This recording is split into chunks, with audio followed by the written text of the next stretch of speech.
que se descubrió que los alumnos se vuelven más listos cuando los profesores esperan que se vuelvan más listos. Hola, ¿cómo están? Espero que se encuentren súper bien. El día de hoy les traigo un temazo y es que les voy a hablar del efecto Pigmalión. Seguramente ustedes han escuchado temas relacionados como efecto Pigmalión o la profecía autocumplida o el efecto Golem. Bueno, todo esto está relacionado y hoy vamos a ver de qué se trata. El efecto Pigmalión está basado en un cuento de la mitología griega. Ovidio en sus Metamorfosis escribió sobre el rey Pigmalión de Chipre, que también era escultor.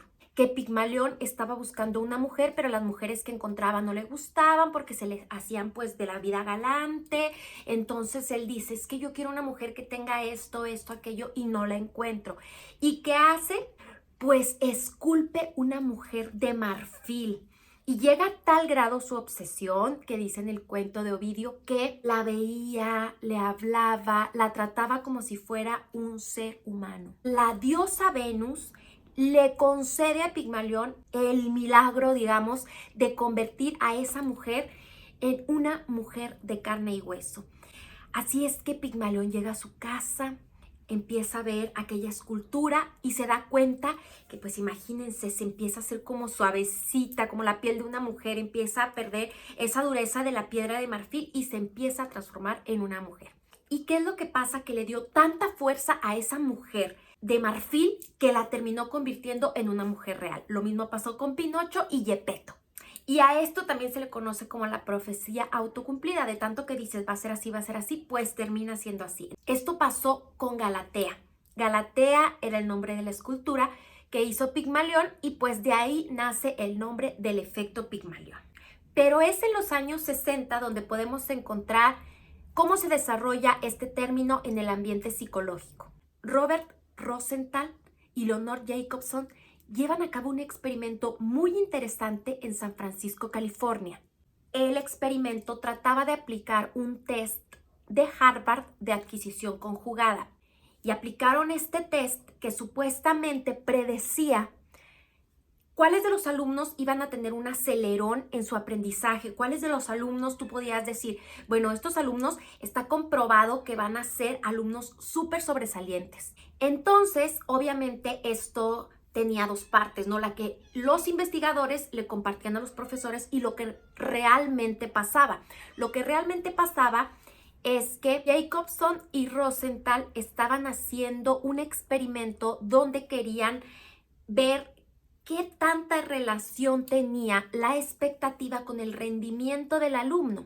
Pero a los profesores se les dijo, de todos los alumnos, este grupo de alumnos va a presentar avances sin precedentes. Van a dar como un acelerón en el próximo año. Y le dieron a los profesores una lista de nombres. Les dijeron, estos son los alumnos que de acuerdo al test que hicimos van a tener un avance magnífico. Y le dieron la lista de los nombres a los profesores. Lo que los profesores no sabían es que esta lista en realidad los investigadores la habían elegido al azar. No eran alumnos principalmente inteligentes, sino que eran alumnos promedio, solamente lo hicieron para comprobar el experimento. Ahora, los niños no sabían qué se esperaba de ellos. De hecho, se les pidió a los profesores que por favor no les dijeran a los alumnos cuáles habían sido destacados en este test, que de acuerdo a las expectativas del test se pronosticaba que en un año iban a ser muchísimo más inteligentes. Entonces, bueno, imagínate que tú le dices a los profesores, tienes 100 alumnos, pero estos 20 van a ser súper inteligentes. O sea, estos 20, bueno, tienen un IQ súper avanzado, son unos genios verdaderamente y tú los tienes aquí en tu salón. Pero aunque los alumnos no sabían, los profesores sí que lo sabían. ¿Y cuáles fueron los hallazgos? Definitivamente se comprobó que existe una relación directa entre las expectativas que tienen los profesores y el rendimiento que brindan los alumnos. Estas dos variables son súper interesantes. La expectativa, cómo se relaciona con el rendimiento. Entre los hallazgos también podemos encontrar que los profesores daban un trato especial de forma inconsciente a estos alumnos a los que se les había dicho que eran alumnos genio. Y por supuesto, estos 20 alumnos o los que fueren que les dijeron que iban a tener un avance espectacular, definitivamente lo habían tenido, pero no porque fueran alumnos superdotados ni nada, sino porque el trato que se les había dado era muy diferente. Es decir, habían avanzado más los alumnos con expectativas positivas y los que no se habían quedado igual. ¿Qué se descubrió? Que los alumnos se vuelven más listos cuando los profesores esperan que se vuelvan más listos. Aquí volvemos a ver la relación de estas dos variables, expectativa y rendimiento. Y también se descubrió que cuando los profesores consideraban que los alumnos no eran tan inteligentes, les daban tareas muy simples, que requirieran un pensamiento también muy simple, y las tareas más complejas definitivamente no se las daban. Y a los alumnos que los profesores tenían indicados como que eran mucho más inteligentes, les ponían tareas que requirieran un mayor esfuerzo cognitivo. ¿Y qué es lo que pasaba? Que en un futuro estos alumnos definitivamente también tenían la capacidad de enfrentarse a problemas más complejos. Según los investigadores, se dieron cuenta de 4 elementos que promueven este efecto Pigmalión. Es decir, hubo 4 cosas que los profesores estuvieron haciendo de manera inconsciente y que promovieron que avanzaran unos alumnos y que otros no. Uno de ellos es el clima cálido, es decir, se les ofrecía un lenguaje verbal y no verbal mucho más acogedor, mucho más positivo, mucho más, ay, sí, claro, por supuesto, qué lindo, qué padre, bravo. Y a los alumnos que no se les consideraba como que iban a hacer grandes cosas, pues un poquito más desesperado y así, como, ok. El segundo punto es que les enseñaban más cosas a los alumnos a los que les veían mejores pronósticos, es decir, como que decían, tienen más capacidad de captar más información y les enseñaban muchas más cosas. El tercer elemento es la oportunidad de respuesta, es decir, estos alumnos con mayores expectativas tenían más oportunidades de responder, les daban más tiempo para responder e incluso incentivaban que participaran más. Esto lo hemos visto los que somos profesores y también lo hemos visto todos cuando nos tocó ser alumnos, que hay profesores que a unas personas les dicen, sí, tú participa, ¿tú qué opinas, fulanito? ¿Tú qué opinas? Pues bueno, a los que tenían mejores expectativas los hacían participar continuamente y a los que no, pues de repente hay una participación u otra. Y el cuarto elemento es la retroalimentación. A los alumnos con mejores expectativas se les alababan sus participaciones. Muy bien, qué bien, Juanito, felicidades. Ay, que miren qué bien lo dijo. Y al contrario, a los que no, se aceptaba de ellos una respuesta de mala calidad. Digamos, dicen, ay, ¿qué opinan de esto? Ay, mira, opino esto y esto. Aunque estuviera mal, decían, ándale, sí, ajá, sí está bien. Entonces, aquí nos damos cuenta que existe otra parte del efecto Pigmalión y es el efecto Pigmalión negativo o también llamado efecto Golem. Al contrario que el efecto Pigmalión consiste en tener muy bajas expectativas de los demás o también sobre uno mismo. Hay veces que uno también tiene tan bajas expectativas de uno mismo y evidentemente esto conduce a un peor desempeño. Fíjense, el efecto Golem es tan preocupante que una persona puede condicionar a otra de sentirse capaz o no de realizar alguna actividad.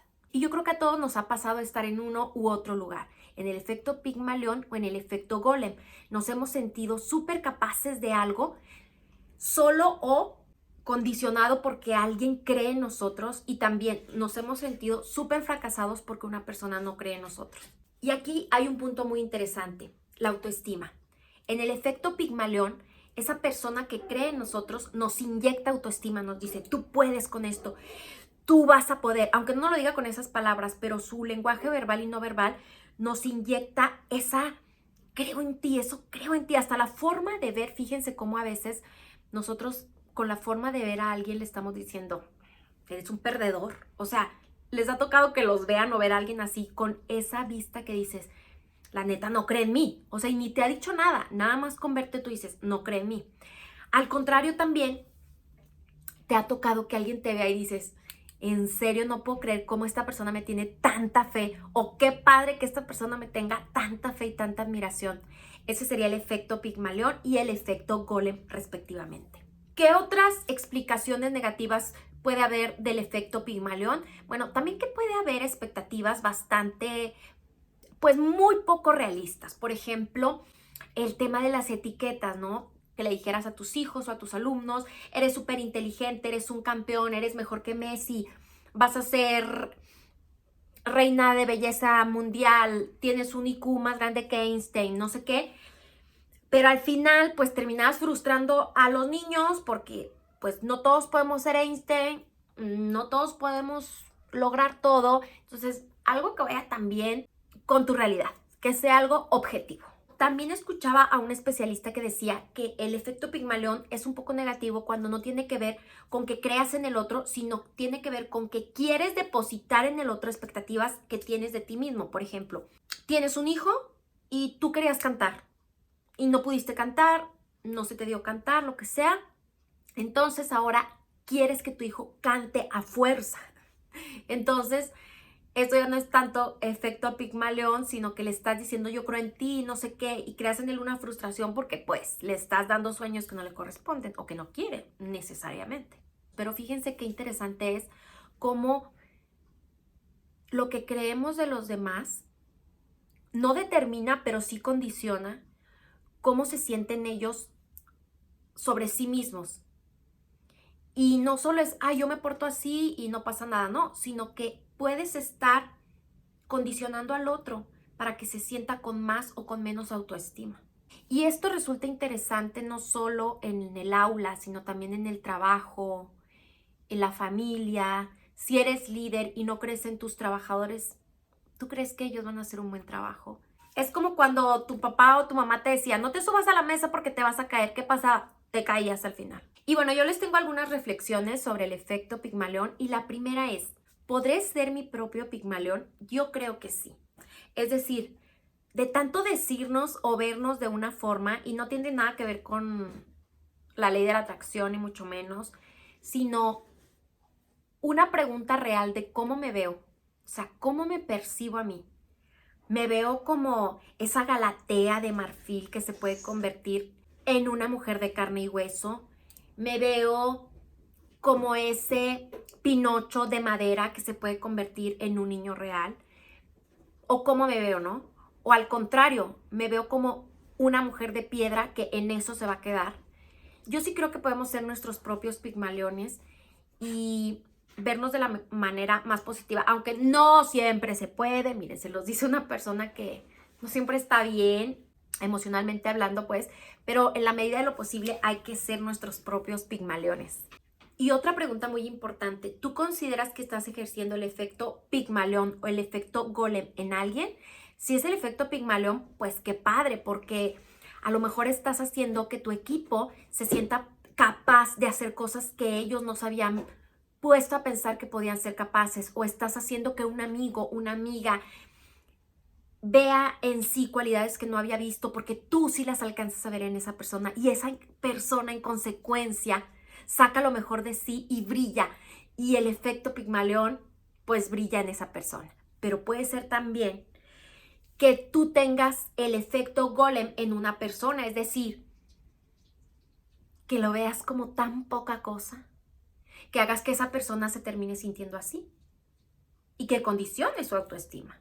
Y bueno, también un punto importante que me gusta reflexionar en esto es que tampoco hay que ser víctimas del efecto Pigmalión o del efecto Golem. ¿Qué quiero decir con esto? Que tampoco hay que decir como, pues yo soy como soy porque a mí un profesor de primaria siempre me vio como poca cosa. Y ya yo me veo como poca cosa porque siempre me vieron como poca cosa mis profesores. O, yo era súper guau, pero entré a un trabajo y mi jefe me vio como una cucaracha y ahora yo me comporto así. Es decir, aplicaron sobre mí el efecto Golem. Creo que no es una buena forma de ver este experimento porque si no, nos haremos víctimas de quien nos vea como nos quiera ver. Y aquí también entra una pregunta, es decir, yo puedo contrarrestar el efecto Pigmalión porque en todo lo que he leído sobre este tema, pues dice que como nosotros vemos al otro, lo condiciona, ¿no? Que hay una relación muy directa entre la forma en la que lo vemos, la expectativa que tenemos con el rendimiento de esta persona. Pero yo también digo, si tú identificas que otra persona te ve como menos, bueno, hay que dejar que nos apliquen el efecto Golem. Decir, pues él me ve como menos, pero yo como me veo.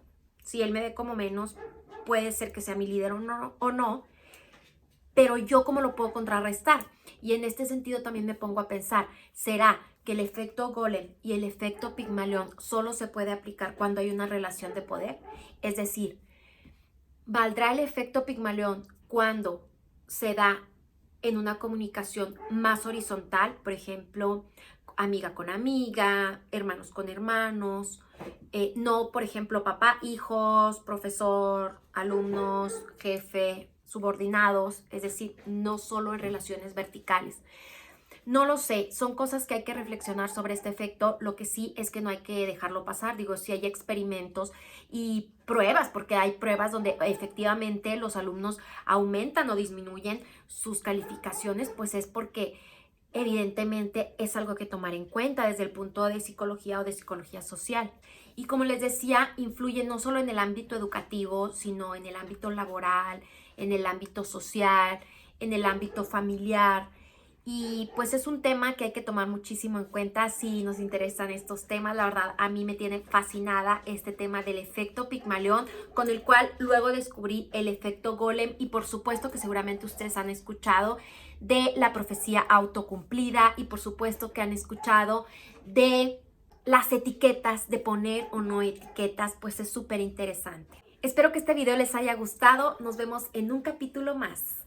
Bye bye.